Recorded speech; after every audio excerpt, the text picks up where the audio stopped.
আসসালামু আলাইকুম বন্ধুরা, আজকে আমি রান্না করব গুলশা মাছ। এই যে বন্ধুরা, এই গুলশা মাছ আমি রান্না করব। আর এই গুলশা মাছের সাথে আর যা যা রেসিপি আছে সবগুলোই সবাইকে দেখাবো। একবার রূপার মতো চকচকা আমি সুন্দর করে কেটে পরিষ্কার করে দিয়ে নিছি, লবণ দিয়ে নিছি। এখন আমি মশলাগুলো দিয়ে দিব।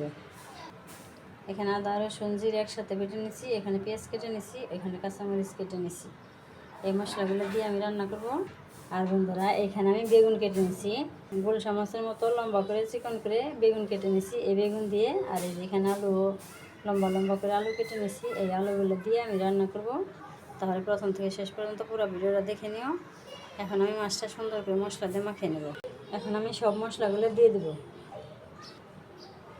আর একটু মরিচের গুঁড়ো দিয়ে দিলাম, একটু জাল জাল না হলে ভালো লাগবে না। এখানে আদা রসুন জিরে দিয়ে দিলাম, পেঁয়াজ দিয়ে দিলাম, কাঁচামরিচ দিয়ে দিলাম, লবণ স্বাদ মতো। এখন একটু তেল দিয়ে দেব।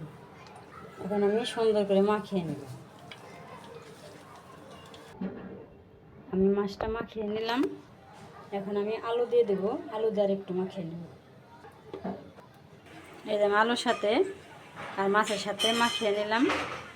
আমি চুলাই কড়াই দিয়ে দিছি। এখন একটু তেল দিয়ে দেবো, বাগার উঠাবো, একটু পেঁয়াজ দিয়ে দিলাম।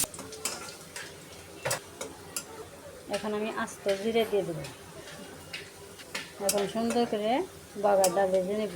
এই যে আমার বাগারটা ভাজা হয়ে গেল, এখন আমি তুলে নেব। এখন একটু পেঁয়াজ দিয়ে দিলাম, কারণ আগে পেঁয়াজ দেওয়া আছে। এখন আমি মাখানো মাছগুলো দিয়ে দেবো। এখন আমি সুন্দর করে কষিয়ে নেব।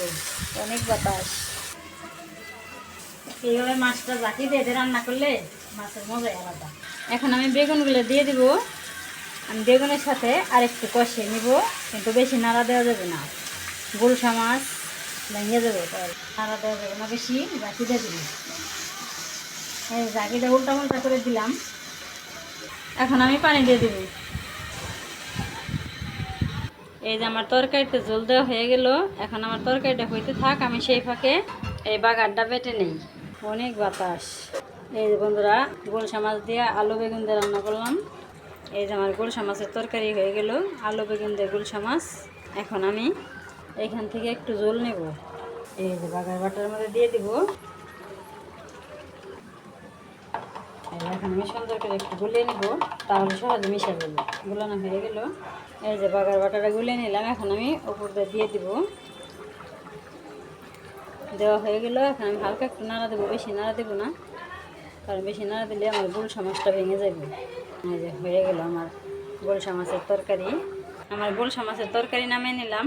আমার আজকে গুলশা মাছের তরকারি রেসিপি কেমন হলো অবশ্যই কমেন্ট করবে। আর আমি যা যা রান্না করছি সেটাও দেখাবো।